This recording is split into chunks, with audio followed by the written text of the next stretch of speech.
भारत से भिड़ोगे तो भारत घुसकर मारेगा। ये सिर्फ एक लाइन नहीं बल्कि पीएम मोदी की नीति को बखूबी दिखा भी रहा। चाहे मामला चीन की विस्तारवादी नीति का हो, पाकिस्तान की साजिशों का हो या बांग्लादेश में बाढ़ के पानी का हो, भारत हर बार ऐसा कदम उठाता है जिससे दुश्मनों की हवा निकल जाती है। आज हम आपको उस परियोजना के बारे में बताएंगे जिसे न सिर्फ भारत का सबसे बड़ा मेगा प्रोजेक्ट कहा गया बल्कि ये दुनिया का सबसे बड़ा महत्वाकांक्षी जल प्रोजेक्ट भी बन चुका है। इसका नाम है नदी जोड़ो परियोजना, जिसके जरिए भारत न सिर्फ अपने राज्यों की जल समस्याओं का समाधान करेगा बल्कि बाढ़ और सूखे से भी हमेशा के लिए छुटकारा पालेगा। पीएम मोदी की सोच ने एक ऐसी योजना तैयार की है जो भारत को जल प्रबंधन के क्षेत्र में आत्मनिर्भर बनाएगी। नदी जोड़ो परियोजना का उद्देश्य देश की 30 नदियों को जोड़कर जल वितरण को संतुलित करना है। इसके तहत बाढ़ ग्रस्त नदियों का अतिरिक्त पानी उन नदियों में डाला जाएगा जो सूख चुकी हैं। इससे न केवल भारत के लाखों किसानों को फायदा मिलेगा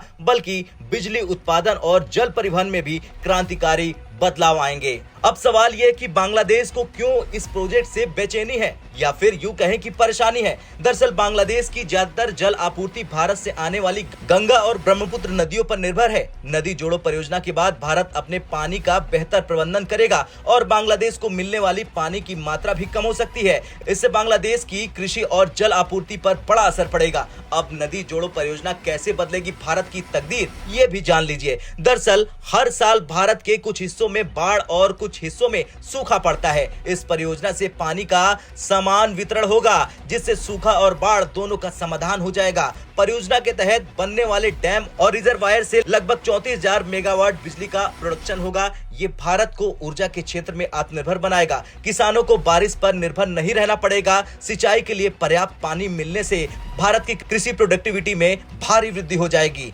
परियोजना के जरिए नदियों को जोड़कर नया जल परिवहन नेटवर्क तैयार किया जाएगा। इससे माल ढुलाई का खर्च कम हो जाएगा और लैंडलॉक राज्यों जैसे कि मध्य प्रदेश और राजस्थान जिसको समुद्र से जोड़ने में मदद मिल जाएगी। हर साल भारत की नदियों का करोड़ों लीटर पानी समुद्र में जाकर बर्बाद हो जाता है। इस परियोजना से इन पानी को संरक्षित कर लिया जाएगा।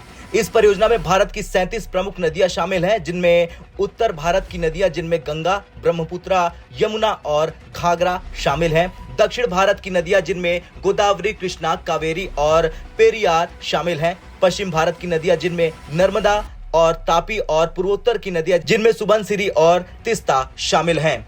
चीन और पाकिस्तान ने भी कभी नहीं सोचा था कि भारत अपने जल संसाधनों का इस तरह से इस्तेमाल करेगा। भारत की नदी जोड़ो परियोजना उनके जल कूटनीतिक प्रयासों को विफल कर देगी। पाकिस्तान के लिए भारत का ये कदम सिंधु जल संधि के तहत भारत के अधिकार को और मजबूत करेगा। बांग्लादेश के लिए भारत का ये कदम उनके जल प्रबंधन पर सीधा असर डालेगा। खैर कुछ भी हो, ये परियोजना न केवल भारत के लिए बल्कि पूरी दुनिया के लिए एक मिसाल बनेगी। ये दिखाएगी कि कैसे एक देश अपने प्राकृतिक संसाधनों का सही प्रबंधन कर सकता है। आपका क्या कुछ कहना है इस परियोजना को लेकर? कमेंट कर जरूर बताएं। ब्यूरो रिपोर्ट, भारत तक।